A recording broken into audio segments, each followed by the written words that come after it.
Yan, nilagyan natin ng 2 itlog. Mekos-mekos natin yan mga idol. 2 yan.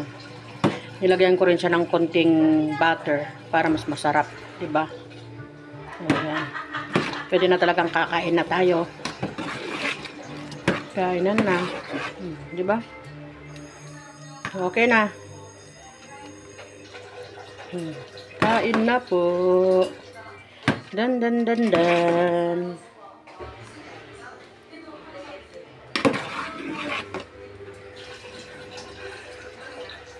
arroz caldo. Wala. Isa tayo ng bawang sibuyas. Ang luya.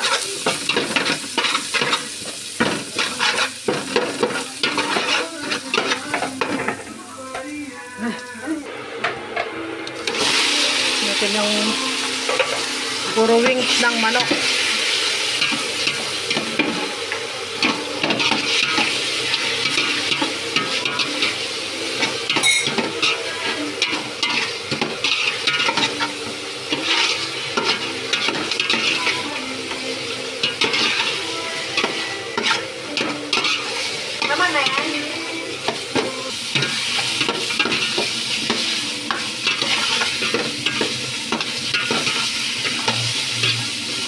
Tangkusan natin ito ng at least mga 2 minutes.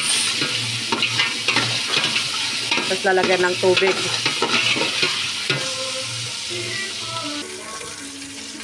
Lagyan natin ang bigas.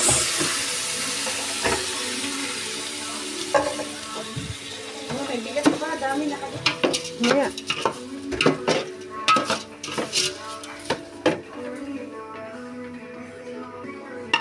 Mekos-mekos lang natin yan, insan.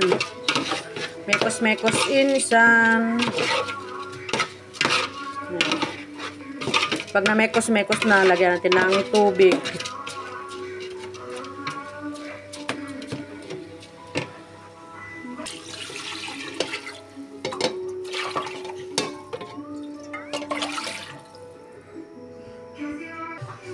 Black pepper. Black pepper. Salt. Maggi. Yan. Then lang natin magkulo. Takpan. At yan nga, after 15 minutes, 10,000 hours. So yan, ganyan na siya. Lumalapot na siya.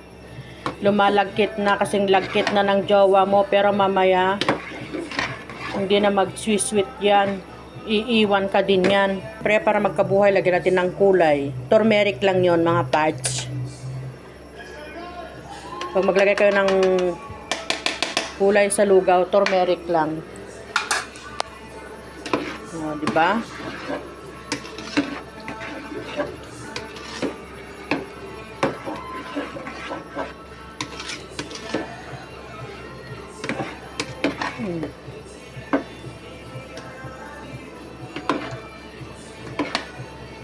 Yummy, yummy, yummy, yummy. Ang lugaw. Puro wings pa yan. Kung may bahaw po kayo o mga tira-tirang kanin, yan, pwede natin siyang ihalo. Yan. O, diba? Kaysa masayang, ilugaw mo na lang. Nagdagal lang natin to ng konting tubig. Yan, nagpainit na tayo ng tubig. O, diba? Hindi na sayang ang kanin mo, may lugaw ka pa.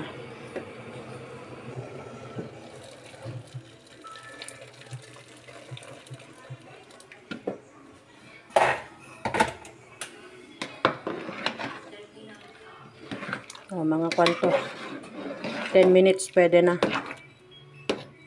Hanggang madurog yung kanin.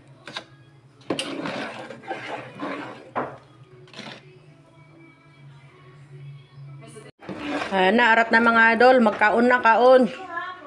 Kaon na ng lugaw. Oh, di ba? Kaon-kaon na, sa malamig, maulan kasi. Kaya yan. Maulan nga yan dito sa Dubai baha, kaya tayo ay naglugaw. Ayan, o di ba? Kaon na, kaon. Kaon na. Lugaw, lugaw.